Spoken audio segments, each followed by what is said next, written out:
ابھی بریلی شریف کے سفر میں حاضر تھا تو آپ کے پاس ایک میری تجربے کی بات عرض کروں۔ نوجوان یہ سوچتے ہیں کہ ہم کیا کر سکتے ہیں کیا نہیں کر سکتے ہیں۔ 32 سال کے ایک نوجوان کے بارے میں آپ کے سامنے بتاتا ہوں، صرف عمر 32 سال، بریلی شریف میں حاضر تھا۔ وہاں مجھے جس نوجوان کے متعلق آپ سب کے سامنے ذکر کرنا ہے، پہلے توجہ سے سن لیں۔ ایک ایسا نوجوان ہے جس کو بھارت گورو رتن سے نوازا گیا ہے 2023، صرف 32 سال کی عمر میں۔ کس وجہ سے؟ مستقل وہ مریضوں کے لیے خدمت کر رہا ہے، مستقل طور پر بیواؤں اور یتیموں کے لیے کام کر رہا ہے جو اس کی استطاعت بن پڑے۔ اور اتنا ہی نہیں، جب جس مریض کو جہاں جیسے ضرورت پڑتی ہے ان ہاسپٹلز میں پہنچانا، لے جانا، یہ سارے کام اپنے طریقے سے کر رہے ہیں۔ آپ کو میں ایک بات بتاؤں، ابھی بریلی شریف میں جو جلوس عید میلاد النبی صلی اللہ علیہ وسلم آنے والا ہے، اس سلسلے میں جانتے ہو ان نوجوانوں میں سے ایک نوجوان کی بات میں آپ کو کہہ رہا ہوں، ٹائمز آف انڈیا میں خبر بھی چھپی ہوئی ہے۔ کیا کوشش کی کہ 12 ربیع الاول شریف کو پورے شہر میں کہیں کوئی شراب نہیں بکنی چاہیے اور نہ ہی کوئی شراب میں مست ہو کر کے ناچ سکے۔ یہ ہوتے ہیں کام نوجوانوں کے۔ اب میں اس راز سے پردہ ہٹاتا ہوں، وہ نوجوان کوئی عام آدمی نہیں ہے۔ ہو سکتا ہے بہت سارے لوگ ناواقف ہوں کہ اس طرح کے کام کرنے والوں کو امت میں پیش کرنا بہت ضروری ہے، اس لیے میں آپ کے سامنے کھل کر کے بتا رہا ہوں۔ وہ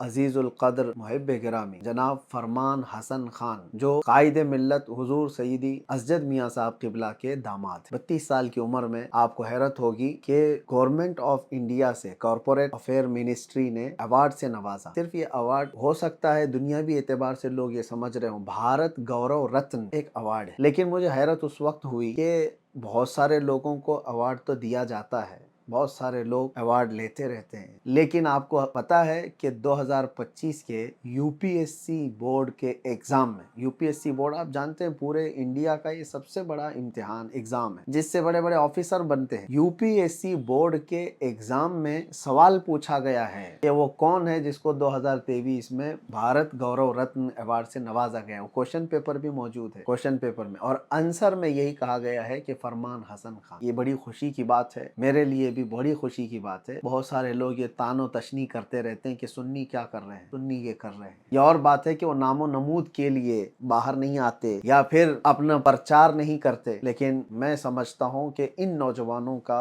امت میں ایک مثالی کردار پیش ہونا بہت ضروری ہے۔